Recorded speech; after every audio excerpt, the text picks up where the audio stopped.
How do stories from our past become part of the official historical record? Two of TNT's most eminent historians have published new books that tackle that question. Bridget Brereton, author of History Matters, and Brinsley Samaroo, author of a new biography of Adrian Cola-Renzi, join host Amilcar Sanatan for a conversation about who writes our national story, how, and why. Part of the NGC Bocas Litfest's 2022 Season of Independence, celebrating Trinidad and Tobago's 60th anniversary as an independent nation. Greetings all. Welcome to the NGC Bocas Litfest Who Tells the Story, an interview with two prolific authors, Professor Bridget Brereton and Professor Brinsley Samaroo, an observation of the 60th year of independence in Trinidad and Tobago. Of course, the independence of Trinidad and Tobago was connected to, broken from, and reconciled within a larger West Indian dream of political autonomy, decolonization, and sovereignty. Both historians and public intellectuals have discussed the natural history of Trinidad and Tobago extensively, but also in its context of the Caribbean, New World, and globally. Professor Bridget Brereton is Emerita Professor of History at the University of the West Indies, St. Augustine campus. For over 50 years, she has researched, written, and taught the history of Trinidad and Tobago and the Caribbean. To me, Professor Brereton has always been a committed and transformational voice in public life. She is the example of what an academic could and should be in national affairs. As a gender studies student also, her pioneering work on engendering history has influenced generations of young scholars. Today, we will discuss her latest book, History Matters, Selected Newspaper Columns, 2011 to 2021. Next, we have Professor Brinsley Samaroo, a professor of history at the University of the West Indies, St. Augustine campus. He has studied and taught throughout Asia, Europe, and the Caribbean. He was appointed Senior Research Fellow at the University of Trinidad and Tobago. Professor Samaroo has studied many things, but he has always been seen as a comrade in labor and social movements of Trinidad and Tobago. His teaching of history inspired my mother as a student, and he inspired me later on as a professor. We thank you, Professor, and he will be reading on his text about Adrian Cola-Renzi and his life as an Indo-Caribbean progressive. Professor Samaroo covers one man's life over several periods. Professor Brereton covers several topics in her writing over 1 decade. So the first question I have is to Professor Brereton and Professor Samaroo, and we could start with Professor Brereton. How are you? And then we'll find out from Professor Samaroo. Thank you very much, Amilcar, and good morning to you. Good morning, Brinsley, my longtime colleague. I am fine and very much looking forward to this session. Professor Samaroo. Amilcar, and our colleagues who are on this program, and as well as your later listening audience. I'm very pleased to be here to present some readings from my latest book, which is Adrian Cola-Renzi, The Life and Times of an Indo-Caribbean Progressive. Thank you. Great. So we now invite each professor to read an excerpt of their recently published text, and I'll ask Professor Samaroo to go first. I want to read from page 16 of the book, in which I'm talking about the way in which the European class, the white European class, actually sought to do their best to promote friction between Indians and Africans. The fear of cooperation between Africans and Indians against white rule was an obsession of the ruling elite in Trinidad and Tobago since the settlement of Indians in the 19th century. During the 20th century, that white fear persisted with greater intensity. In 1919, there was consternation among that elite as the working class staged strikes against the intolerable rise in the cost of living. During the First World War, there was this rise in the cost of living. And at this time, the colony's major emphasis was in assisting the mother country, that is Britain, against the Germans. Fearing the worst, the white community protested to the Secretary of State that the British government had, 2 years before, prohibited the further recruitment of Indian laborers for the colonies. That ban on further indentureship would now lead to disaster, since the Indians under white leadership had been regarded as an effective counterpoise to Africans and vice versa. And that sentence I am quoting directly from George F. Huggins, who was the writer. He said, the Indians are an effective counterpoise to Africans and vice versa. Now that this counterpoise had been removed, the Indian would remain as an interested spectator, or in Huggins' words, he would join the mob. In 1937, as we shall see, the same white leader, George Huggins, was still around to stoke the flames of racial conflict. This time he led a delegation to the Colonial Office, warning against communist black leaders who were about to burn down the country. In 1919, however, and in 1937, the white community had no need to fear. A British warship was always nearby and could be quickly summoned to deal with those whom they called the natives. In 1919, a British admiral was quick to the scene from the Bahamas, and he moved quickly to suppress the protests as he had been trained to do. His harshness was criticized by some locals, but the governor's wife came quickly to his defense. She cautioned the Colonial Office that, and I quote her, among the influential people here and in the local political community here, a very mixed and dollar-snatching cosmopolitan crew, he has many supercritical detractors. Colonial Trinidad was so pleased with Lady Chancellor's tenure that it named a road in an upscale suburb of Port of Spain after that noble lady. As we shall presently see, Lady Chancellor was not the only First Lady to be honored by colonial society. And I just want to read from another one of these governors' wives, these First Ladies, and that is Lady Young, who presided over Trinidad and Tobago during the Second World War. And I want to quote her. Local white Creoles have no conception of manners, loyalty, or any other civilized virtue. They simply do not live in the same box as ordinary human beings. One cannot calculate what any of their reactions are. They are as strange and remote morally as the Africans and low-caste Indians, who have, as everything else tends to sink, much influence the whole trend of local life in these islands. And that's the end of the quote from Lady Young. Lady Young was a dilettante who organized grand balls and soirees at Governor's House to entertain the many eminent statesmen and members of royal families who passed through during the war. She was certainly a favorite with the top brass of the American military machine, who were headquartered at Whitehall, a brisk walk away from her own mansion to the east, that is the Governor's House.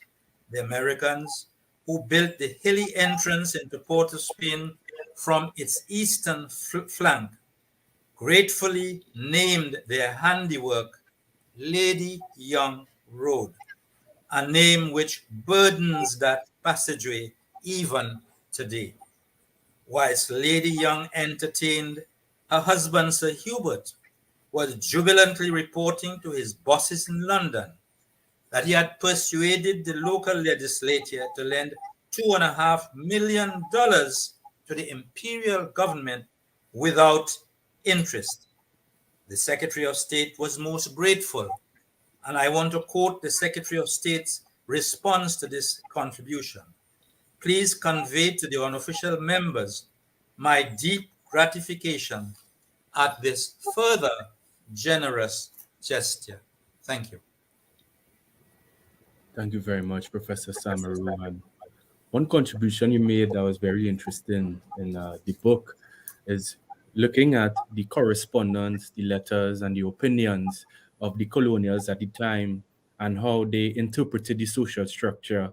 And it's interesting for us to sometimes think about planter to planter discourse or colonial elite in the UK versus an elite that base here as a local white. And I believe it was quite interesting to unearth that.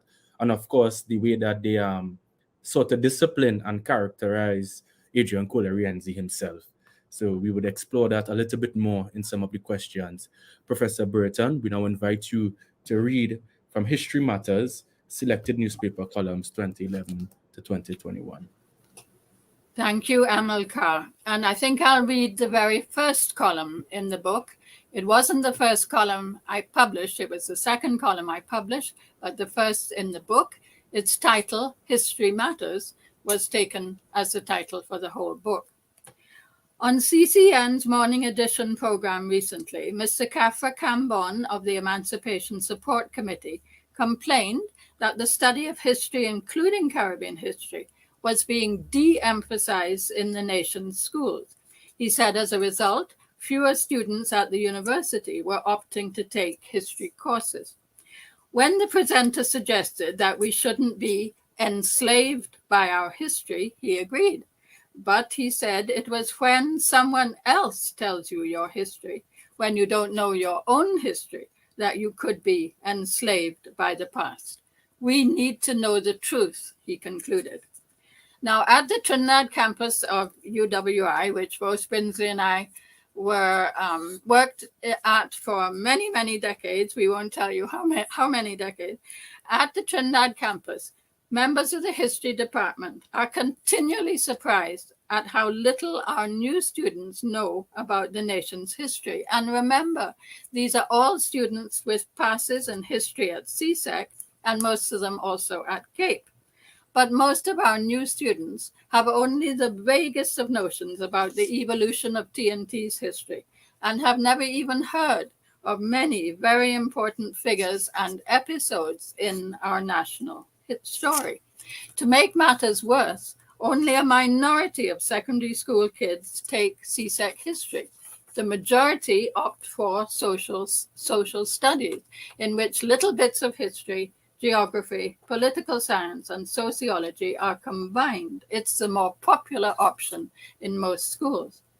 Now, the CSEC history syllabus is a good one, but it takes in the whole Caribbean, and it's generally dominated by material on Jamaica, the biggest and the most thoroughly researched of the English-speaking islands, and on Cuba and Haiti.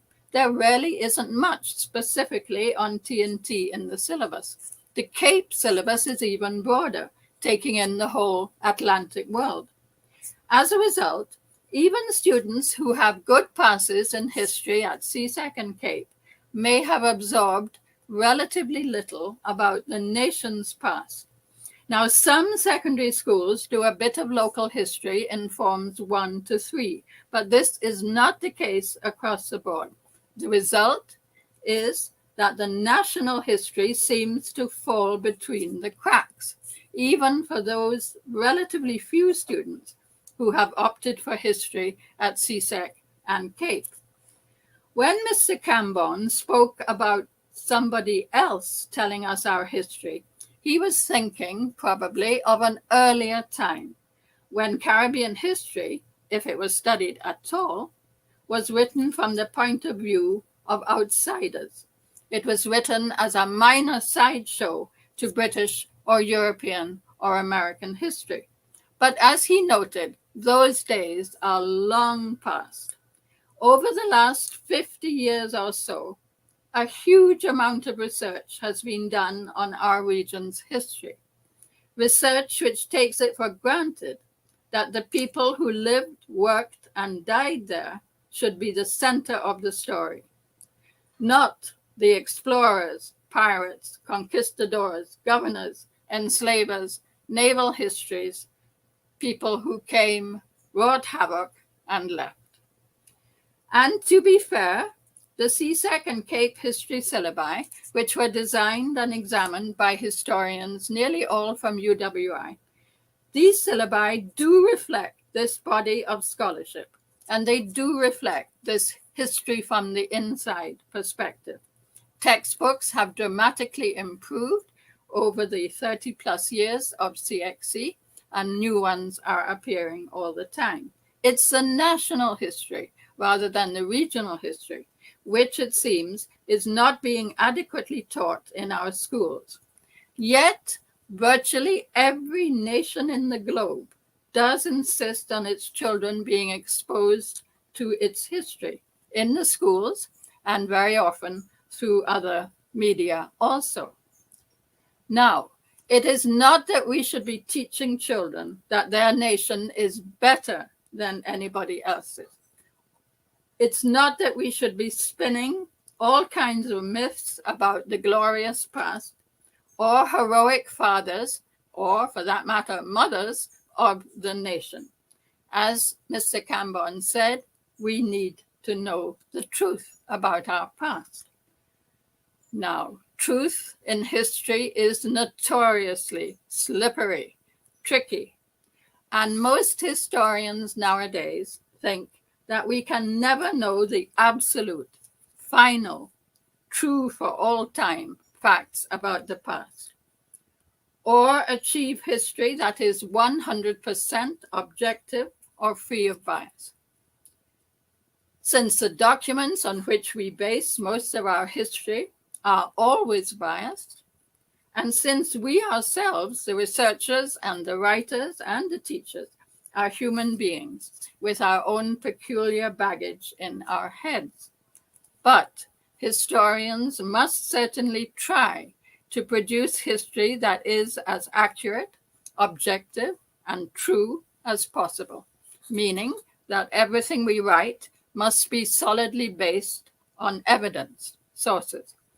And it is part of our duty to expose myths, legends, and popular misconceptions about the past, even if they are cherished myths about the nation and its traditions, or about national heroes, capital N, capital H. Even or especially if they are misconceptions which may help to promote divisions, whether these divisions are ethnic, regional, gender, or class-based. I agree with Mr. Cambon. We need history to be given more prominence as a subject in its own right in the nation's primary and secondary schools. We need more national history to be taught, in addition to regional, Caribbean and Atlantic, and world history. We need citizens of all ages to be exposed to the facts of the nation's past. Not only young persons in schools and universities, but everyone through all the media available to us. Now, that column was published on June the 9th, 2011. I don't think much has changed since that time. And the purpose of my columns and the book was to try to make a little bit of a dent in that situation, just as Brinsley, in his important work on Rienzi, has rescued one of our important persons of the past by telling his story. Thank you very much, professors. And Professor Brereton, I'll go with you first because the excerpt you read actually ties into my first question. I was really excited about the opening article in your book of columns, and you respond to and for the most part endorse Kafra Cambon's discussion about the significance of Caribbean, and national history to the students and youth of Trinidad and Tobago. Now, I'm interested in this. Persistent governments have discussed the importance of enhancing the curriculum and national histories. And today in Tobago, there's a THA-led discussion on the importance of Tobagonian history to the students of Tobago. So it seems many have answered the call in our post-independent society, but has that answer been adequate? I'm interested in learning more about your thoughts on the gap between the rhetoric, resource allocation, and the outcomes we have seen over the decades. Yes, indeed. It's often said that people in TNT are not interested in their history. I don't think that's true. And I have definitely sensed over the last 10, 15 years a rising interest in the past. One way I measured that, because you would know when you looked at the book, Amilcar, that a lot of it is made up of columns about books, recent publications. Now, a whole heap of those publications, whether I noticed them in columns or I didn't, were in fact in the genre of, were not academic books. Remember, you said in your intro, who writes it? Is it only academics? Absolutely not. Brinsley and I are academics, so we think that academic history is important. It is important, but history is written, the past is researched and written by many, many other people. And I was particularly struck by, I could almost call it an outpouring of publications that were memoirs, autobiographies, biographies. Brinsley's book is a biography. Short stories, sometimes presented as fictional, sometimes presented as non-fictional. Village histories, histories of towns, histories of churches. Now, all those kinds of publications, maybe not many people read them, maybe not many copies are printed, but the fact is they all indicate that there are many, many people in TNT who are interested in the past, whether it's family history, regional history, history of a community or whatever. I think the interest is there. Has it been properly translated into our formal educational institutions? Almost certainly not. And that is a problem. As you say, successive ministers of education and sometimes prime ministers have indicated that they understand the need for more national history to be presented in the schools. Our educational system is far from flexible, as far as I can see. I must tell you that. It's many decades since I had children in the school system, so I'm not fully in touch with it. But it's not a flexible system. As I said, to me, the ideal period where you can seriously introduce children to the national history is forms 1 to 3 in the secondary school, before you sign up for your CSEC subject. Don't forget, the majority will not be signing up for history at CSEC. And a few schools do that, but not enough. I actually wrote a book for that level. It's called An Introduction to the History of Trinidad and Tobago. It was designed for, kids sort of age 11, 12, 13, 14, pre-CSEC. A couple of schools use it. Most don't, as far as I know. So I think a very serious effort should be made to introduce elements of the national history, perhaps in the upper primary, but particularly in the lower secondary schools. I think it's important. I admire what I am hearing or reading about the effort in Tobago. However, like nearly all academics, I do get a tiny bit nervous when I hear a government body saying, we got to teach history and we will produce you the materials and the textbooks. It makes me a little nervous because we are all conscious of the history of, propaganda is a harsh word, but using national history to promote particular political or other similar aims. But you certainly can't quarrel with a body like the THA wishing to encourage teachers and others to produce materials about Tobago's history, which can be fed into the upper primary and lower secondary schools. So I was enthusiastic when I read that, and I certainly hope for the best. But Amilcar, there is a great deal of interest in the past in this country, and many people outside academia have engaged themselves in one way or another in researching and writing and talking about aspects of the national past. Certainly, Professor, and thank you very much. I would connect that to a question I have for Professor Samaroo on the way that the recording and archiving was quite diffuse in our society. Throughout your book, Professor Samaroo, you make reference to the role of the press in circulating either colonial or anti-colonial ideas.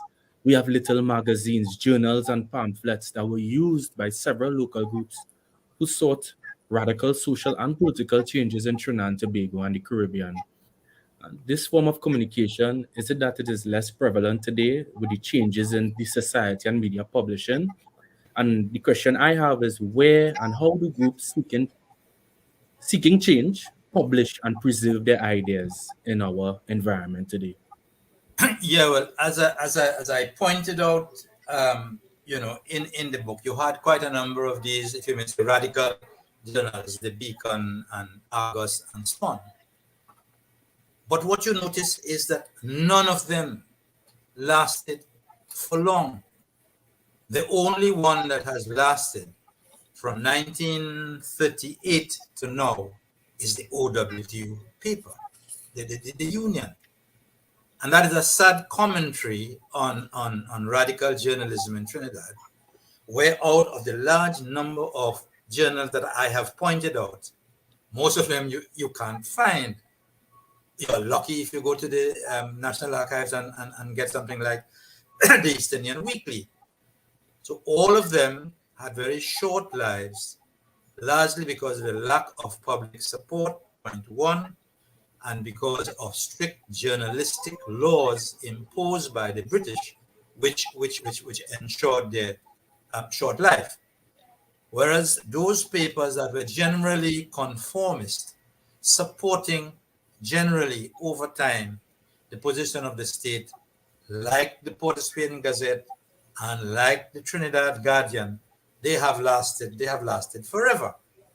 Or the religious papers like the Trinidad Presbyterian or the Catholic News, because they are not seen as being anti-establishment. They are tame. They say things that the government likes to hear. So that that is the sad story of the continuous death of these, I think very good, well-written radical journals and the continuing life of those sections of the media which are seen to be pro-establishment. But I just want to make another point to support what Bridget has just said, that it is really unfortunate that we had a prime minister who was a historian, no question about that.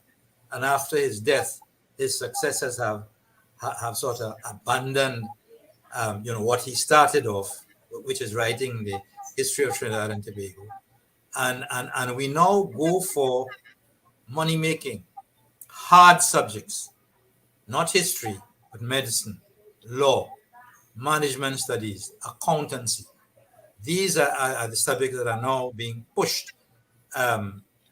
Digitization being pushed in the secondary school to the continuing neglect of, Trinidad and Tobago history. So the Tobagonians are having a seminar to talk about Tobago history. I wonder what the Ayatollahs in Trinidad would say about that.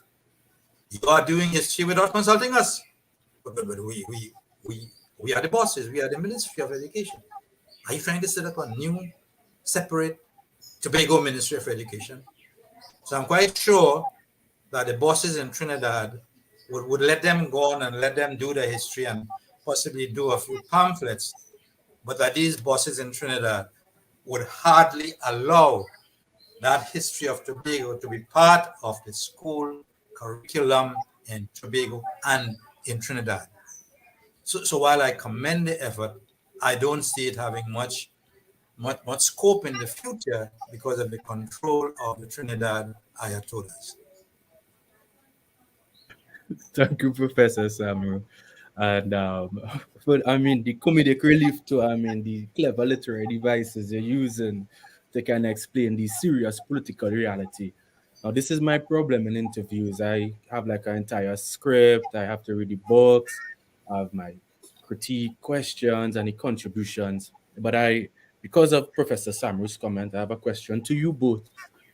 Um, Both Professor Brereton and Samaroo have been involved in public and political life in varying contexts. And for you, Professor Brereton, especially being involved in commissions and national committees to make certain determinations or to provide recommendations to the state, and Professor Samaroo are more explicitly involved in political life, I would love to hear about your experience as historians at these decision making tables. There are a lot of interests that happen in the room. You all are very sensitive to the way different groups have jocked for power in our society, and you all come with your own commitments, but you might be alone sometimes as historians in these committees. If you could give some ethnographic insights about your time working with governments, it doesn't have to be about a particular administration or not, but being historians in public and political life. I would love to hear some insights about that. Yeah, well, let Bridget start. Well, what I say will be brief, since I have nothing like the political exposure that Brinsley has had. To be honest, I haven't done much of that, Amilcar. I was chairman of the board of NALIS for some years in the early 2000s. Actually, that was generally a very good experience, because I had the privilege of being chairman when the magnificent National Library building was opened. I had no part in that, but I happened to be chair when it was open, so that was great. The other thing, and I think that's what you're thinking about, Amilcar, I chaired the committee that made recommendations about the Trinity Cross. That was, for me, an extremely valuable experience, because this was 2006, the committee was set up. The controversy raged for a couple of years, and the decision was made by the government in 2008. During that period, the committee solicited opinions from the public, and we received a lot. And we also, of course, followed newspaper letters and articles. So that was really a very valuable experience, because all kinds of attitudes to the nation's past turned out to be invested in the Trinity Cross. You remember the issue. The medal was in a cruciform shape. It was called the Trinity Cross. So any way you looked at it, it had deep Christian resonances. And the question was, in a multi-religious nation with a significantly high proportion of non-Christians, whether this was appropriate in a post-colonial nation attempting to forge its own cultural and psychological path. So the submissions which we received and which we read, for me as a historian, absolutely informed me about public attitudes to the past, which, as you could imagine, were very, very mixed, very mixed.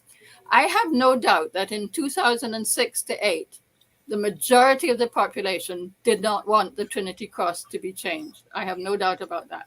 We recommended that it should be changed. And I am going to give credit here to the late Patrick Manning. As I think everybody knows, he was a devout Christian and an Afro-Trinidadian, of course. But when he received the recommendation that we should move to the Order of the Republic of TNT with a circular medal and various secular representations which spoke to the nation's culture and history, he accepted the recommendation. And in 2008, the necessary, I don't think it was legislation, but whatever was needed to make that a reality, and the first orders of the Republic were granted in 2008. So that was actually a positive experience for me. I have had other exposures to the government or to agents of the government. And I would just say, I want to just repeat the point I made, Amilcar, and I don't want to be misunderstood. I get nervous when any government agency says, we're going to write a book about Trinidad and Tobago's history. We're going to put together a reader about TNT's history. We are going to make sure the right kind of history is taught in the schools. That makes me nervous. Some government ministers have understood, that perhaps it's better if they step back from that. Others perhaps have not. So for me, my exposure has been limited, and particularly with relation to the Trinity Cross issue, on the whole, quite positive. Brinsley, of course, has a very more complicated story. Yeah, my story is certainly more complicated. And I would just say something to a young man like Amilcar, who might one day decide, I hope you would, enter into the political realm, because that's where the action really takes place. And I just want to say that my experience has been, I spent 10 years in the parliament, 10 years, in one house and 10 years in the other as leader of the opposition. But the politicians, the real politicians who are in both those houses, are really not concerned about academia and about historians and sociologists and economists. They are concerned about the hard issues of life. And they listen to you and they say, good speech, boy, good speech. And then they go on to talk about those things that are really important to these people. And I have found my stay in the parliament very useful, because I was able to gather a tremendous amount of information as to how the parliament works, because I am an academic who is a non-entity, who is quite unimportant in the company of the real politicians. So, for example, when a member of the government comes to get the vote of an independent in the Senate, and he's anticipating that the opposition and some independents might not vote, they work out a deal. So the independent senator, and this is a real case, says, look, I want a trace. I want a trace through my coconut plantation. But the place really muddy and so. No, they're talking to me because I am nobody. So they could talk and know it's just an idiot we're talking to, and totally. But that's how I get it. And the member of the government says, well, I asked you a long time for 500 Chinese coconut plant. So let me tell you, you're going to support this thing or not? You're going to support this thing? You say, yeah, I will support it. But when I'm going to get the road? He said, you'll get the road as soon as I get my 500 coconut plants. So those are the deals that are continuously made, to use a political term, behind the speaker's chair, without any reference to the politician, to the academics, who are regarded as just pieces of humbug, who just want to go. That is why Lloyd Best stayed as leader of the opposition in the Senate for about 6 months, and he resigned. He said, I have no use for this place, because this place has no use for me. And at that stage, I took over, as leader of the opposition in the Senate, and went through for the 5 years. So from the point of view of gaining information, which I've been able to get by talking to these people who talk freely, because the academic is like nobody. We could say anything we want and cuss and so on in front of him, because he's nobody. In my case, as Mary said, Mary took all these things into her heart and pondered over them. And I use that information for my writing. The other point I want to make is that I spent 10 of the best years of my life, from 2004 when Caroni was closed to 2014. And I set up what I think is a good sugar museum and a sugar archive inwardly with the building, and outwardly with train engines and coppers and so on. I spent 10 years, 10 of the best years of my life. And once the PNM took over, they abandoned the whole project. So right now, the people who inhabit the sugar museum are rats, bats, cockroaches, lizards, and so on. I don't want to go because it breaks my heart to see the deterioration of what used to be the sugar museum. And we had also set up some really excellent sugar archives. And as Bridget knows, I went myself with history students and sorted out all these archives and had them well collected. And they are now in a container in Port of Spain, without air conditioning, subject to the vagaries of the weather. And I have no doubt that that is going to, that paper and so on is going to crumble. And the sugar museum is on its last legs. I think the rats and the bats and the termites would take out, finish it off. And that is sad.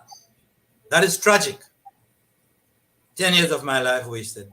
A tremendous part of the heritage virtually abandoned. Nothing being done at all. And there is no public outcry. Not a letter in the newspaper.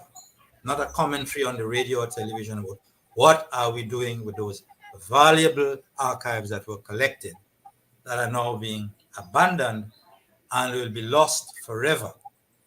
And the train engines that I brought from using St. Madeleine and put them there at Brereton Castle, you can barely see them because the grass, the bull grass, the donkey grass, has virtually covered them. And all of the artifacts that I put outside there, and I have no doubt that they'll soon be gone. They'll soon be gone because those things are prized pieces of museum material for private homes and collections, who will continue to bribe the few workers who are there so that before long, all of those artifacts that I very carefully and at great expense put there will be gone. So that is the sad story, but what do you do? C'est la vie. Well, it is a sad story, but it's interesting to see how much, like Professor Brereton takes as history matters, but when it matters, and then the extent to which it matters in a kind of political environment as well, with optimism, but also underachievement and shortcomings. Now, Professor Samaroo, I would really like to go back to the books that you all produced, and I want to get some more information, and I'm not sure if this was written as explicitly in the text. You write, as a committed socialist, Rienzi saw the society not in ethnic terms, but rather in a class perspective. Right. And it seems as if he received that reputation throughout his life, and in the popular imagination, he's seen as a that. communist, As a communist. Okay, in yes. a derogatory way. Yes. Derogatory, a communist. This is a communist who has to be avoided. But in Rienzi's life, he was deeply rooted in the advancement of justice and welfare for the Indo-Trinidadian population. His work with the Indian National Party, the East Indian Friendly Society, early in his career and even later on. And he also drew on UK Fabian socialism and an idea of it and those models, and perhaps strategically to separate himself from the type of Russian-style Bolshevik socialism. So I wanted to learn a little bit more about how did he innovate on his politics with his idea about socialism while being so deeply rooted in this Indo-Caribbean indentureship consciousness, a kind of keen consciousness to his Marxism. But also, what are the contradictions between those two that he had to work out in his life? Yeah, I don't think there were contradictions. I mean, he was, and he told me this time and time again, proud of his Indian ancestry. He was proud to be a descendant of what he called a great civilization, which is the Indian civilization. And when I looked at his library, I mean, he had quite a good collection of material from India. And as I say in the book, he went to India. He went to India twice. The first time was very disappointing, but the second time was, quite rewarding. So that on the one hand, he had a love for India, Indian civilization, and he wanted constantly to find out more about his ancestry. This is why he went to India twice. So that there's no contradiction. On the other hand, I mean, there were thousands of Indian socialists, a large number of Indians who were also socialists. So he bonded with them. And even though these Indians were Indians to the core, they were also very much committed to a class interpretation of society. So Renzi was being Indian in the ancestral mode, but also Indian in identifying. There's one fellow I talk a lot about, Saklat Vala, Shapurji, who was one of the initiators of Renzi into socialism. And he was an Indian, was even banned from going back to India because he didn't just say he was a socialist, he was a communist. And that was anathema. So he was banned from going back to his native land, India, and had to remain and spend the rest of his life in the United Kingdom. So there's really no contradiction. I myself, I'm very proud of my Indian ancestry. I'm very proud of the years that I spent in India. And I've been back to India many times. And I have difficulty in leaving India when I have to leave India and come back into the Western world because I feel so wedded to that society. But that does not prevent me from having my own socialist ideology. I mean, I'm a great admirer of Renzi. I'm very close to and very friendly with MST and all the people in MST. And if I had to vote now for a political party, that's the party I'll vote for, because I think it's the only progressive party that is based on a class interpretation and that is not racist as the other two major political parties are. So that, to come back to Renzi, there was no contradiction in his being Indian on the one hand and proud of his ancestry, but believing that here he was not in India. This is the Caribbean. This is another world in which he had to live. And that is where his socialism, his class in rather than race interpretation, really assisted him. And that is why he was able to work so closely with Butler. And Butler was not the easiest person to deal with, He would hug you up today, he'd hug up Renzi, and tomorrow go down and point Fortin and saying, this man is a sellout, this man is a waste of time. And next week when he come back to San Fernando, would be hugging up with Renzi. So Renzi was not put out, he was not put off, he told me, by all of this, because he realized that Tubal Uriah Butler had his heart in the right place. And despite these little idiosyncrasies, we worked together very well. And Butler being the charismatic person, the messianic person, able to rouse the masses, which Renzi could not do. But then Butler, on his part, did not have the bureaucratic, the technical, the legal skill to meet the British on their own turf and to deal with them manus manus. So that explains part of his very complicated life. Thank you, Professor. I perhaps, and I really appreciate you showing how he managed it. It was an extension of himself, not necessarily in competition.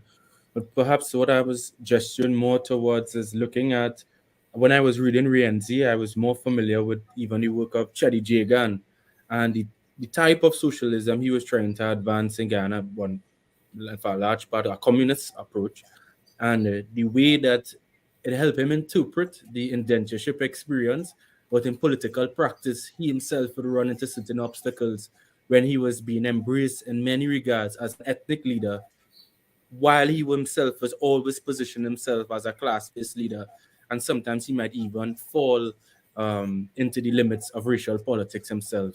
These are the tensions I believe that may have existed with some of our leaders in the time, especially in a political climate that was bringing them apart.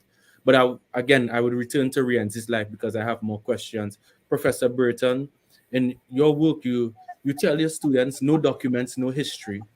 And I really like that statement because it's so easy to get.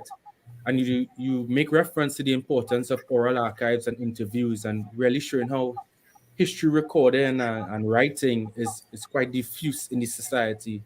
But I'm interested in learning more about your embrace of oral histories. I see you look at cultural festivals and events. I'll discuss that later if we have time. But how have oral archives featured in your work?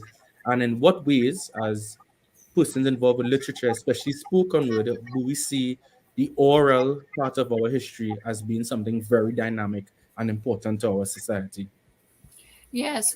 The phrase "no documents, no history," of course, is not true.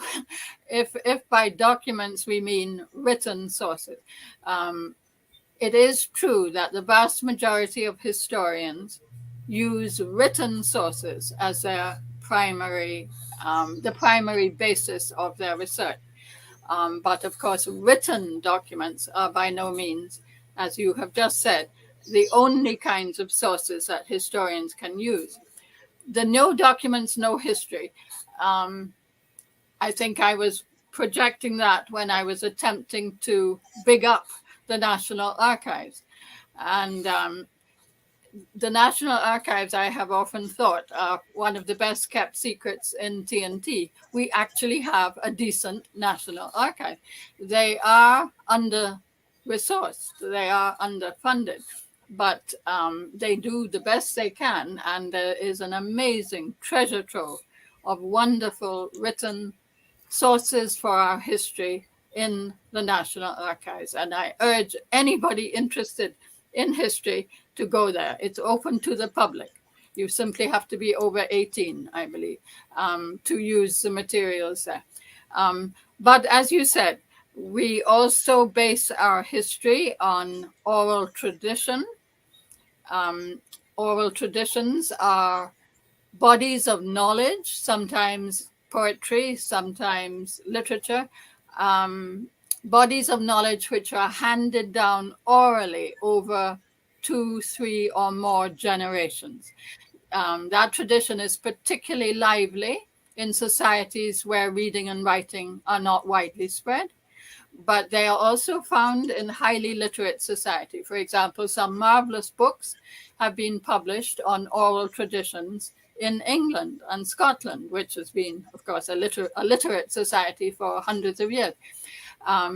Oral history, slightly different, is where we interview individuals about their own personal memories of the past. So typically, oral history interviews are done with older people. And sometimes we are asking them about particular events. Let us say 1937, the period that Brinsley writes about. There's still a few very old people who were old enough in 1937 to remember something.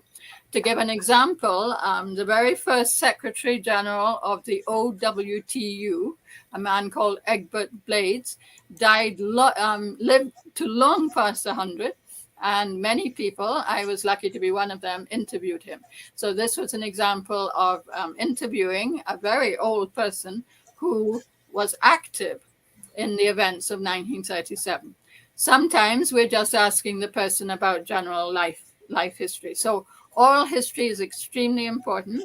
I haven't used it as much as I should, but many, many historians use it. There are other kinds of sources too, visual sources, pictures, photographs, paintings, as we come into the 20th century, films, and so on. So little snippets of Carnival in the 1930s and 1940s that somebody filmed are precious visual sources.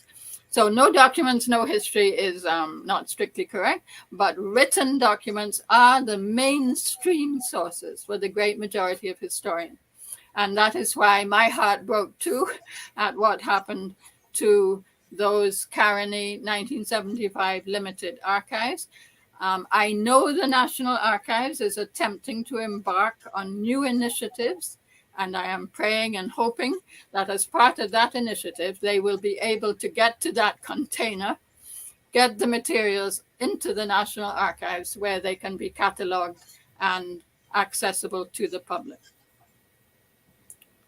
Yes, Professor. I'm going to ask one more question to each speaker here about their books, and then we'll have a question, and we would love for both of you all to respond to it as we close.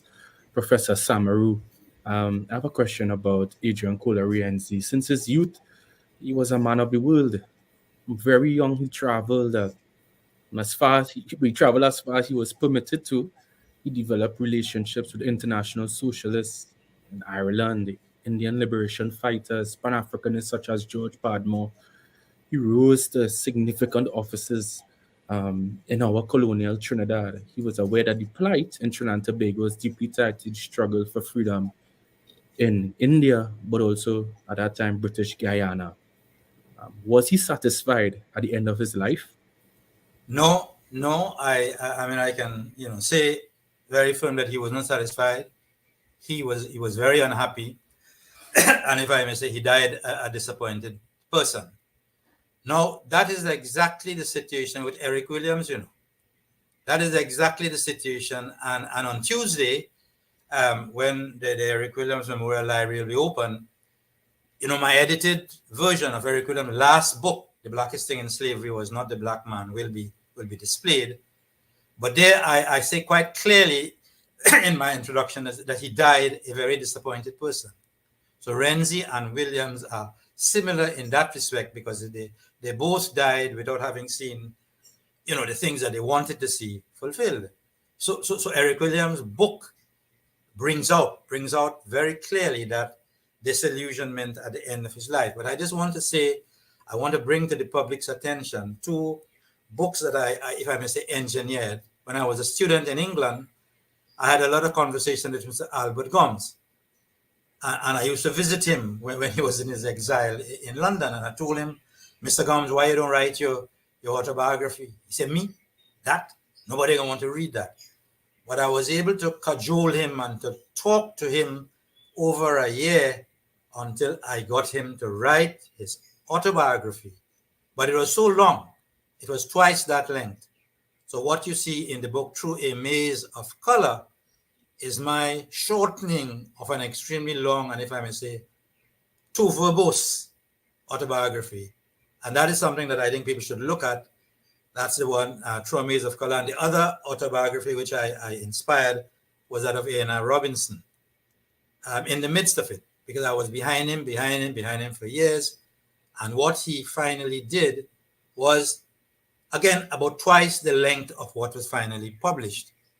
But because of my closeness to him, I could tell him, this shouldn't be there, and this is too personal, and so on, and should be left out. And because of that closeness, I was able to prune it down to its current size. So I would like to see other people, other young persons, similarly, go to some of these ancients, these people who contributed so much to the development of Trinidad and Tobago, and have their stories also written. Thank you, Professor Samaroo. Professor Brereton, in one of your essays, you discuss emancipation as more than an event, but a process. And I believe that you may argue that independence is a process. Can you discuss that notion about this is more than a historical event? We have the 60th anniversary. You're not looking back only at 1962, but different social and political actors throughout the decades have sought to advance the idea of independence. Well, certainly. And I think most reflective people do understand that emancipation was a process. So the movement towards adult suffrage and self-government was a process, and independence itself was a process.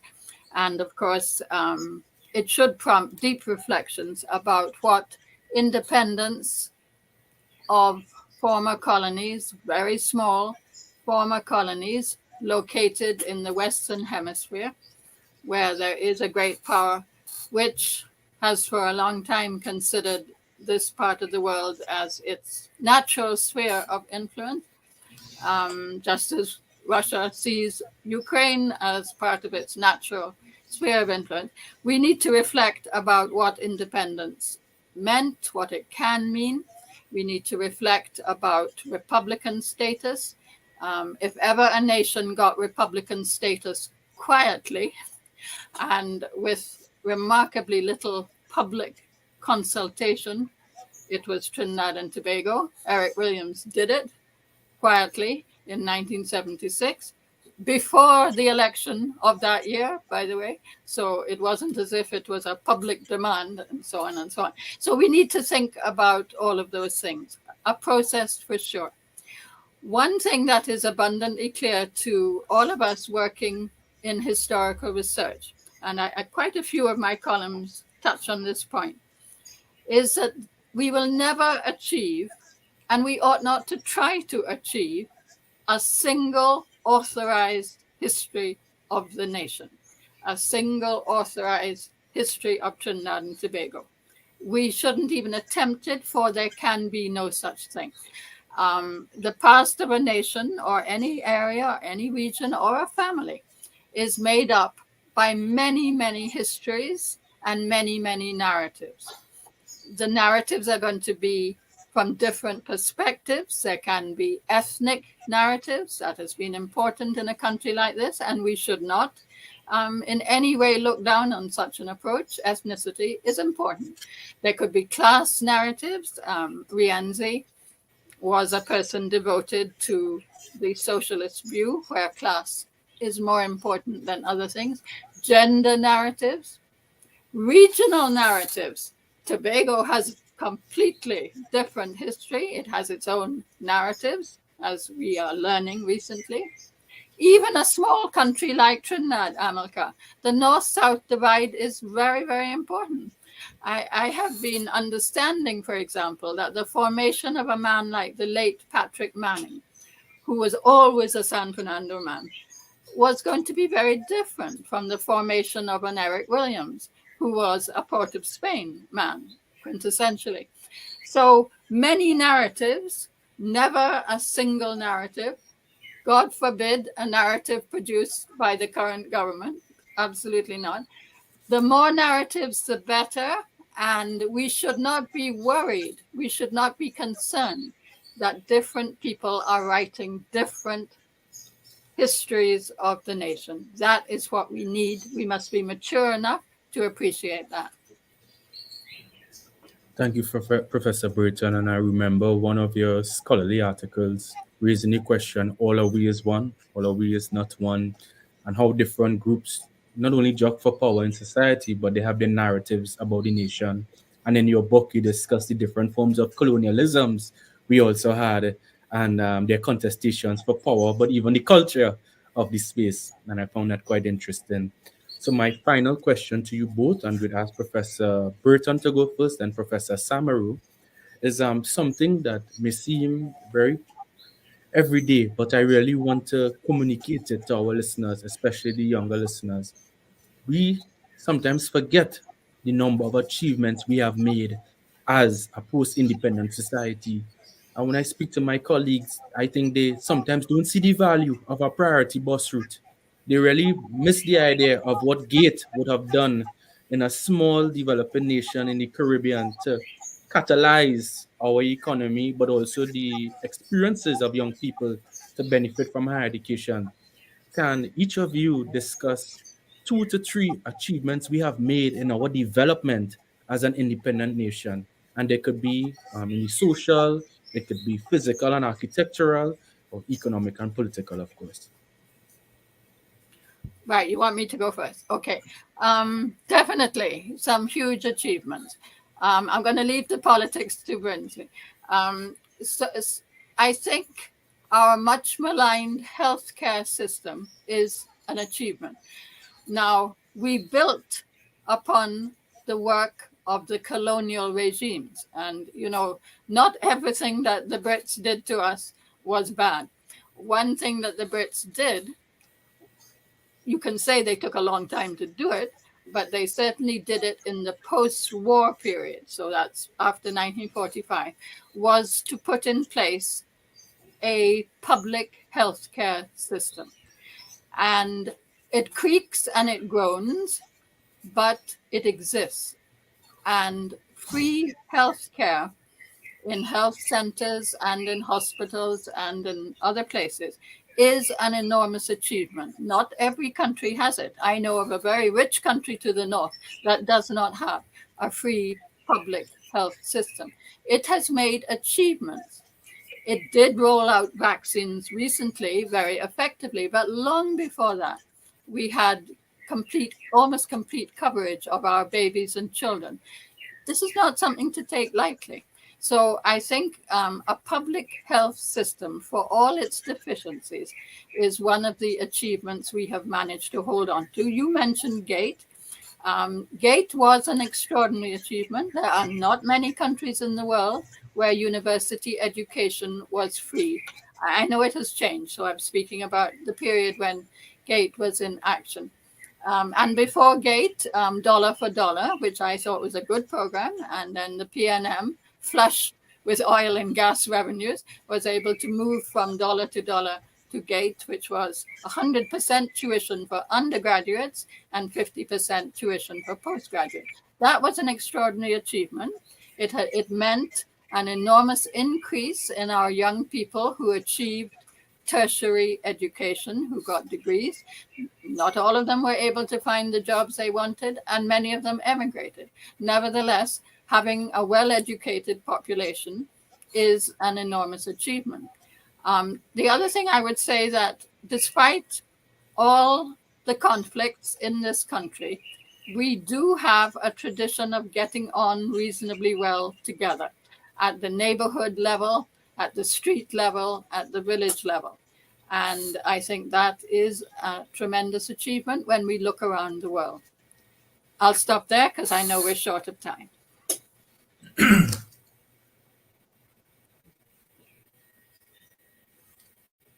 Yeah, should I?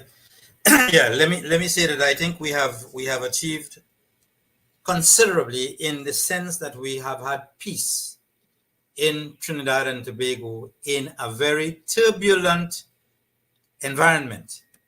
If you look at Venezuela, which is very close to us, continuous uprising and revolution. If you look at Latin America, very close to us again. If you look at Grenada, 1984. So we have been very lucky to have had, political leaders and a system of government in which peace has been maintained, in a very turbulent, in a very riot-filled environment. And that, I think, is an achievement of which we should be proud. We also have to be proud of the fact that we had a peaceful transition from crown colony government to independence to republicanism without any national uprising. We have to understand that in 1970 there was the Black Power Revolution, which in my view was something very positive for Trinidad and Tobago because it changed the whole complexion of social relations.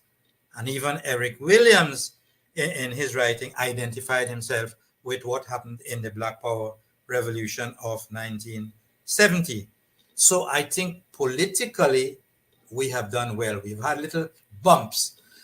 For example, the attempt by the Muslimin to take over the government in July 1990. But then the whole population arose in defense of democracy. And that is why Abu Bakar's threat at that time, completely died.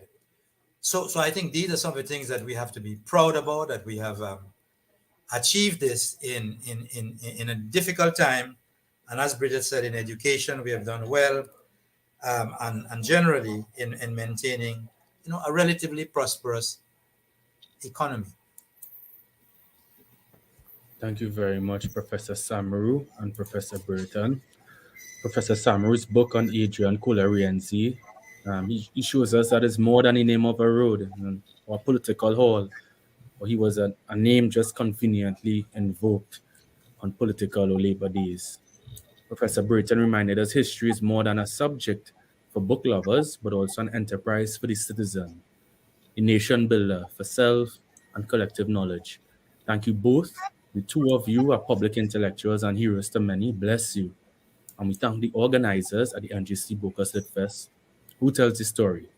Tune in to the Facebook, Twitter, and YouTube pages for more. Have a good one, and happy Independence, Trinidad and Tobago. Thank you. Thank you, Amilcar. Thank you, Brinsley. Yeah, thank you, everybody.